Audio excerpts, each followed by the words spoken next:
अस्सलाम वालेकुम, नमस्कार, सत श्री अकाल एंड गुड इवनिंग। मैं हूं अर्जुन काजमी और हमारे साथ हैं जी कर्नल शैलेंद्र सिंह साहब। बहुत शुक्रिया सर कि आज आप आए, थैंक यू सो मच। देखो, जय हिंद, नमस्कार, बहुत बहुत धन्यवाद आपका और आपके श्रोताओं का कि आप हमें मौका देते हैं कि हम अपनी बात आप तक पहुंचा पाएं और एक सुलझे हुए तरीके से पहुंचा पाएं। बहुत शुक्रिया सर। सर बात करेंगे अफगानिस्तान और पाकिस्तान की। सीज फायर हुआ है, कहा जा रहा है 48 आवर्स के लिए, लेकिन ये जो कुछ चल रहा है उस बीच में पाकिस्तान में टीवी चैनल्स की अगर मैं बात करूं तो वहां ये भी कहा जा रहा है कि भारत जो है वो मदद कर रहा है और अफगानिस्तान एक भारत की प्रॉक्सी के तौर पे काम कर रहा है। उनके फॉरेन मिनिस्टर आपके यहाँ क्योंकि मौजूद हैं, तो इस चीज को लेकर कई तरह की बातें की जा रही हैं। आपको लगता है कि क्या भारत किसी किस्म का कोई हथियार या कोई और मदद करेगा अफगानिस्तान की पाकिस्तान के साथ लड़ने में? तमन्ना आशिक की तरह ऐसा ही हाल हो गया पाकिस्तान का। पाकिस्तान को इतना मार रहा है अफगानिस्तान, इतना रोज मार रहा है अफगानिस्तान पाकिस्तान को, डेली किल कर रहा है 58 जन को अफगानिस्तान आर्मी टीटीपी इतना मार रहा है पाकिस्तान को। रो रहा है आसिफ मुनीर, क्यों नहीं रोएगा? जो पालता है वही काटता है। चलिए इस बात को ना कुछ ऐसे देख लेते हैं। आरजू काजमी जी, ये कम से कम आप तो सच बोल पाएंगी कि अफगानिस्तान के साथ पाकिस्तान के अच्छे क्लोज और बिल्कुल वो क्या बोलते हैं ना, झप्पियां पप्पियां पाने वाले जो रिलेशनशिप है वो पाकिस्तान हमेशा से क्लेम करता है कि है उसका अफगानिस्तान के साथ, इंक्लूडिंग जब यूएस वाले वहां से भाग रहे थे तो तब भी आपके आईएसआई चीफ, आईएससीआर चीफ, पता नहीं कौन कौन, सबने यही कहा था कि अब हम यहाँ गवर्नमेंट बना पाएंगे, ये कर पाएंगे, वो कर। तो ये बात से कोई भी डिनाइल नहीं कर पाएगा क्योंकि ये सब ऑफिशियली डॉक्यूमेंटेड है कि पाकिस्तान के रिलेशन क्लेम्ड रहे हैं कि अफगानिस्तान से अच्छे, सिवाय डोरेंट लाइन प्रॉब्लम, ये वो प्रॉब्लम जो है वो प्रॉब्लम मुल्क है। सो अब आगे बात कि भारत, क्योंकि आपने बोला है तो मैं जानना ये चाहूंगा कि भारत क्या अफगानीज को, टीटीपी को, अफगानी जो टेररिस्ट हैं सो कॉल्ड, इनको हम क्या ट्रेनिंग दे रहे हैं? आपको लगता है? क्योंकि अगर लगता है तो कम से कम एक ट्रेनिंग कैंप आपको मुझे बताना पड़ेगा कि जो क्योंकि ऐसे हजारों की तादाद में अगर ट्रेनिंग मिल रही है लोगों को तो कम से कम 100 के करीब तो ट्रेनिंग कैंप हमारे पास होने चाहिए। नहीं सर, ट्रेनिंग की बात नहीं हो रही। सॉरी सर, आपकी बात काट रही हूँ। ट्रेनिंग की बात नहीं की जा रही, ये बात की जा रही है कि हो सकता है कि आप उनको किसी तरीके का हथियार वगैरह दें। हालांकि हथियार भी उनके पास अमेरिका इतना छोड़ कर गया हुआ है। अमेरिका क्या करेंगे वो हथियार का? जी, तो मैं आपको सिलसिलेवार तौर पर, क्योंकि आपके पब्लिक को ये जरूर पता होना चाहिए कि हमने कोई अधूरा सा एनालिसिस नहीं कर रहे हैं, बात को तरीके से कर रहे हैं। तो एक पहली बात आ जाती है ट्रेनिंग कैंप की। दूसरी बात आती है ट्रेनिंग कैंप में लाने के लिए रिक्रूटमेंट। कभी कहीं आपके यहाँ ऐसी बात आई कि हमने अफगानिस्तान में कोई रिक्रूटमेंट करी हो? उससे भी आगे बढ़ जाते हैं कि चलो जी ये दोनों चीजें शायद इंडिया नहीं कर रहा। अब आपने जो बात करी है कि हम उन्हें हथियार दे रहे होंगे, आप बता दीजिए हथियार की उनको जरूरत है? जिस तरीके का जखीरा, ये हमारा एस्टिमेट नहीं था, ये पाकिस्तान का था, अफगानिस्तान का था, पूरे के पूरे वर्ल्ड का था कि जितना हथियार असला वो वहां छोड़ गए हैं वो कम से कम अगले 10 साल तक वो काम आ सकता है। इंक्लूडिंग, अगर आपको याद हो, लोगों ने ये भी कहा कि पाकिस्तान भी इसमें से शायद चोरी छुपे निकाल कर उसको बेच दे। ऐसी बातें तब चली थी। आ गई बात, अगर उनके पास वो सब कुछ है तो भारत को एक्चुअली क्या जरूरत पड़ेगी कि यस हम उनको हथियार दें, और वो भी so called free of cost दें? कोई ट्रेडिंग कर रहा हो यूएस की तरह तो समझ में आता है कि दोनों तरफ से पैसा कमाने की बात आ गई। Last but not the least, पैसे की बात जो है कि चलिए जी शायद हो सकता है हमने कुछ पैसों से मदद कर दी हो। वेल, आपके और हमारे बीच में आपकी फौज, आईएसआई और सारे एनालिस्ट हैं वो हमारे पीछे हमेशा ध्यान रखते हैं कि किसी तरह कोई अगर टेरर फंडिंग हो रही है तो उसको प्रूव किया जाए। भाई हमने बाई चांस प्रूव कर दी थी, दुनिया को दिख गया था, इसीलिए आप एफएटीएफ में चले गए। अगर आप प्रूव कर पाते हैं, मैं पहला आदमी हूंगा जो सेकंड करूंगा कि यस आरजू काजमी जी ने ये प्रूव किया है कि टेरर फंडिंग इंडिया की तरफ से हो रही है, इसलिए वो एफएटीएफ की ग्रे लिस्ट में नहीं जाना चाहिए, ब्लैक लिस्ट में जाना चाहिए। अगर इंडिया ऐसा कर रहा है, बिल्कुल नहीं, कोई कंसेशन मत दीजिए। देखिए, बात को थोड़ी मैच्योरिटी से पाकिस्तान को समझनी पड़ेगी। मैं हमेशा से आप लोगों को कहता आया हूं, आपको आंखें खोलकर सच्चाई फेस करनी पड़ेगी।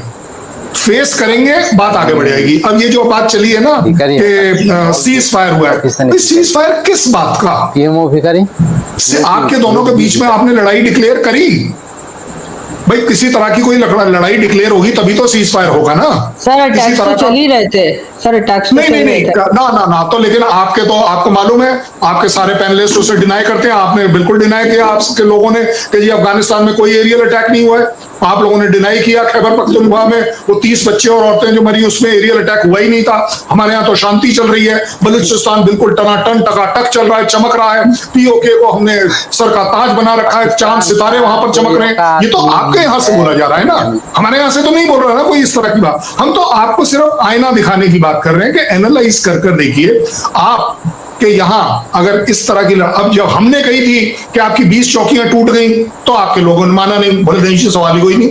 हाँ तो और बाय द वे हम तो सिर्फ टेररिस्ट के ऊपर स्ट्राइक कर रहे हैं। अगर टेररिस्ट के ऊपर आपका स्ट्राइक है अब तक के सारे, सीज फायर किस बात का, क्यों, ऐसा क्या हुआ? देखिए अगर इसको बड़ी मैच्योरिटी में बात करें, बुरा मत मानिए, ये आपकी कंट्री के खिलाफ नहीं बोल रहा हूं, सच्चाई के तौर पर बोल रहा हूं। पाकिस्तान में कैपेबिलिटी और कैपेसिटी दोनों नहीं है इस समय। क्यों? क्योंकि आप ऑलरेडी 4 लड़ाइयों में ऑलरेडी उलझे हुए हैं। पख्तूनख्वा में, खैबर पख्तूनख्वा में अटके हुए हैं, अफगान के साथ अटके हुए हैं, टीटीपी के साथ अटके हुए हैं, बलूच के साथ अटके हुए हैं, सिंध के साथ अटके हुए हैं। एंड अबव ऑल आपके अपने पॉलिटिकल इंस्टेबिलिटी हर जगह इमरान खान वाली पार्टी की इतनी ज्यादा है कि वो भी एक लड़ाई से कम नहीं है। इंस्टेबिलिटी की अगर मैं बात करूं, देखिए बहुत ज्यादा जरूरत है इस समय पाकिस्तान और आप जैसे पत्रकारों को अपने लोगों को गाइड करने के लिए एक अच्छा एनालिसिस करके देखिए ये कैसे हो गया कि आपने लड़ाई डिक्लेयर नहीं करी और सीज फायर हो गया। और वो भी देखिए अब आप ये मत बोल दीजिएगा कि इंडिया ने इसमें नमक मिर्ची मसाला लगा दिया है। क्या बोला उनका ऑफिशियल एक्सटर्नल अफेयर का मिनिस्ट्री का spokesman, Pakistan has requested, insisted and bagged for. भाई ये मेरे शब्द तो नहीं है ना, ये तो मानना पड़ेगा आपको, ये तो उनके ऑफिशियल शब्द है। गलत सही तीनों चीजें गलत इसलिए नहीं हो सकती क्योंकि अब तो आरजू काज़मी भी पहली वाली बात मान रही है कि हाँ जी सीज फायर तो मांगा गया है। अच्छा एक बात बताइए, 48 घंटे में आप ऐसा क्या करने वाले हैं?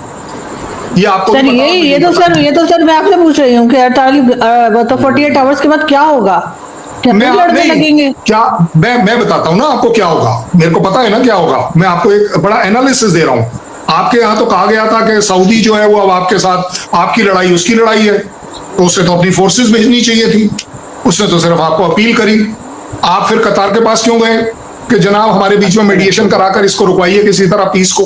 क्योंकि अब आप क्या ये कहना चाह रहे हैं कि सऊदी पर आपको भरोसा नहीं है जिसके साथ आपने एक स्ट्रेटेजिक एग्रीमेंट किया हुआ है? आप ये सब कर रहे हैं सिर्फ एक चीज की वजह से, जो मेरा आकलन है, क्योंकि आपके वो जो ताऊजी है ना, चाचा चौधरी आपके ट्रम्प, उन्होंने कह दिया था कि मैं हमास का अब ये मसला मुझे खत्म कर लेने दो, उसके बाद मैं पाकिस्तान और अफगानिस्तान के पर करूंगा। ये तो उसकी ऑफिशियल स्टेटमेंट है, इतना तो मानेंगी आप। ये मेरी स्टेटमेंट नहीं है, इंडिया की स्टेटमेंट नहीं है। आप सिर्फ ये 48 घंटे वेट करेंगे कि किस तरीके से यूएस या तो अंदर आ जाए, अदरवाइज वो अपने कतार को बोल दे कि चल यार इनका थोड़ा प्रॉब्लम सॉल्व करा। और मुझे एक बात बताओ, कौन सी ऐसी प्रॉब्लम है जो आपके बीच में 48 घंटे में अदरवाइज ऑल्सो सॉल्व हो जाएगी? आप बता दीजिए। आप टाइम बाय कर, आप रियलिटी फेस नहीं कर रहे हैं। आप ये नहीं समझ रहे हैं कि वो मुत्ताकी बोल रहा है कि पाकिस्तान कृपया कर यूएस से पूछिए कि अफगानिस्तान के ऊपर कुछ करने से क्या होता है, रशिया से पूछिए, नेटो से पूछिए, यूरोपियन यूनियन से पूछिए कि आपकी पूरी ताकत लगाने के बावजूद हमारे पास हथियार, अफगानिस्तान के पास एयरफोर्स तो नहीं है, अदरवाइज चाहते तो 2021 से लेकर अभी तक वो ट्रेन कर वो जितने हेलीकॉप्टर खड़े हैं यूएस वाले वो सारे के सारे चला सकते थे। आपको याद होगा किस तरीके से तालिबान के लड़ाके उनमें बैठ के फोटोग्राफी और स्टंटबाजी कर रहे थे। वो जहाज तो वहीं खड़े हैं ना, निकले तो कहीं है नहीं। प्रॉब्लम ये आ रही है कि आपके जो सेल्समैन मुनीम हैं, क्योंकि उन्होंने एक नया रोल ले लिया है, अब तक मुल्ला कहा जाने वाले अब वो सेल्समैन बन गए। उनके पास आर्मी के लिए टाइम नहीं है। मैं ये बुराई नहीं कर रहा हूं, मैं आपको सच्चाई से पेश करा रहा हूं। आप अपने दिल पर हाथ रख के कह दीजिए कौन सा ऐसा चीफ है जो एक ब्रीफ केस लेके घूम रहा हो कि ये देखो जी मेरे रेयर अर्थ मटीरियल ऐसे दिखाए जाते हैं, रेयर अर्थ मटीरियल। अरे जनाब उसके लिए रिपोर्ट्स आती हैं कि ग्राउंड के नीचे माइंस में क्या है क्या नहीं। वो सैटेलाइट इमेजरी से निकल कर आता है, सैटेलाइट डिस्कवरी से निकल कर आता है। आप लेके सूटकेस पहुंच गए, उसमें 4 पत्थर रख के कहिए जी। सर हमारे यहाँ तो बहुत से ऐसे काम होते हैं जो दुनिया में कहीं नहीं होते सर, अब उसका हम क्या तो उसी में से एक ये हो रहा है कि आपने 48 घंटे पता नहीं क्या सोच के मांगा है, सिवाय इसके कि जो मेरा आकलन है कि चल भैया वो हमारे ट्रम्प चाचा आएंगे, वो हमारे लिए कुछ करा देंगे और कुछ ना कुछ काम बन जाएगा। क्योंकि मैं आपको फिर कैपेसिटी एंड कैपेबिलिटी, ये जो 4-5 जगह आपने अपने आप को लड़ाई में फंसाया हुआ है, अपनी खुद की लड़ाई 100% आप ही का कहना है सारी की सारी ये लड़ाइयां टेररिज्म की है। और सारी की सारी अगर इंडिया फंडेड है, ट्रेंड है, इक्विप्ड है, तो भाई साहब बड़ी काबिलियत है हमारे में। लेकिन सर आप लोग क्या लायकी है कि ये पता ही नहीं चल रहा कि इतना सब कुछ हम कर पा रहे हैं और आपको पता नहीं चल पा रहा। क्यों नहीं पता चलेगा भाई? हमने आपको सैटेलाइट फोटो दिए, हमने आपको फोटोग्राफिक एविडेंस दिया कि हम लोग जहां जहां हमने सो-कॉल्ड स्ट्राइक करी, आप क्यों नहीं दे रहे? आप दीजिए ना काबुल का वो जिसका आपने क्लेम किया कि वो जो लीडर है उसको हमने मार दिया, अगले दिन उसने अपनी स्टेटमेंट दे दी। झूठ का जो वो बनता है ना महल, वो ज्यादा दिन नहीं टिकता, ये मानना पड़ेगा। आपकी पब्लिक को स्ट्रांग होकर समझना पड़ेगा हम चाह क्या रहे हैं। पाकिस्तान इस समय सबसे बड़े कंफ्यूजन में है। चाह क्या रहे हो, कहना क्या चाहते हो, ये बताओ भाई। ये सब जो कर रहे हो आप हर जगह पर, और ऊपर से आपका वो बंद, आप एक बार ये तो आपके यहाँ आपकी पार्लियामेंट में सवाल उठ गया कि who is this army chief, इसको किसने ऑथराइज किया, ये बाहर की कंट्रीज में जाके रिप्रेजेंट करेगा कि हमारे यहाँ खनिज है, रेयर अर्थ है, वो प्राइम मिनिस्टर के साथ जाएगा, किस कैपेसिटी में जाएगा? और वो भी वहां पर भी आप देख रहे हो प्राइम मिनिस्टर एक्सप्लेन कुछ नहीं कर रहे हैं, वो बंदा वही कर रहा है। क्यों? क्योंकि उसे बिटकॉइन का बिजनेस अपने यहाँ करना है। क्यों? क्योंकि उसको मालूम है कि अब पतली गली ढूंढना है, क्योंकि अब मेरे निकलने का टाइम आने वाला है। और मैं कहाँ जाऊंगा? क्योंकि अब से पहले जो प्रॉपर्टी उसने 7 प्रॉपर्टी वहां करी थी, लंदन में खरीदी थी, अब वो डामाडोल हो रही है क्योंकि क्रैमर साहब जो हैं, वो स्टैमर साहब वो इंडिया के साथ चलने शुरू हो गए। तो अब उसने देखा चलो यहाँ करते हैं। मैं आपको फिर याद दिला रहा हूँ, यूएस आपका बेवकूफ बनाएगा, इसके अलावा कुछ नहीं करेगा। वो अपने फायदे देखेगा। इस समय ट्रंप को अपने बेटे का बिटकॉइन और सो कॉल्ड रेयर अर्थ से रिलेटेड कुछ भी अगर दिख रहा है तो दिख रहा है, पता नहीं कौन से वाली जगह पर आपको पेट्रोल भी डिस्कवर हो गया, सब कुछ एक साल में सब कुछ डिस्कवर होता चला गया। मतलब हद होती है सर। मगर सर आप लोग क्या इस वक्त जो अफगानिस्तान की जो हालत है, जो कंडीशन है, क्या भारत अफगानिस्तान का साथ देगा इस वॉर में? अगर ये वॉर डिक्लेयर हो जाती है, जो हमारे यहाँ बड़ा उम्मीद की जा रही है कि शायद ये एक वॉर की शक्ल इख्तियार कर जाए, तो क्या भारत अफगानिस्तान के साथ खड़ा रहेगा?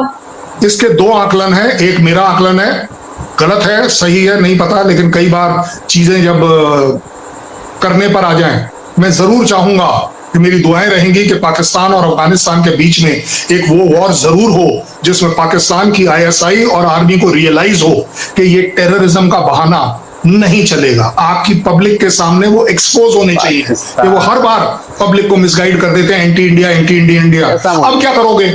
अब एंटी अफगानिस्तान करोगे? उससे भी बड़ी बात, एज अ कंट्री मैं आपको गारंटी दे रहा हूं, इंडिया किसी भी हालत में अफगानिस्तान के साथ पब्लिकली खड़ा हुआ कभी नजर नहीं आएगा।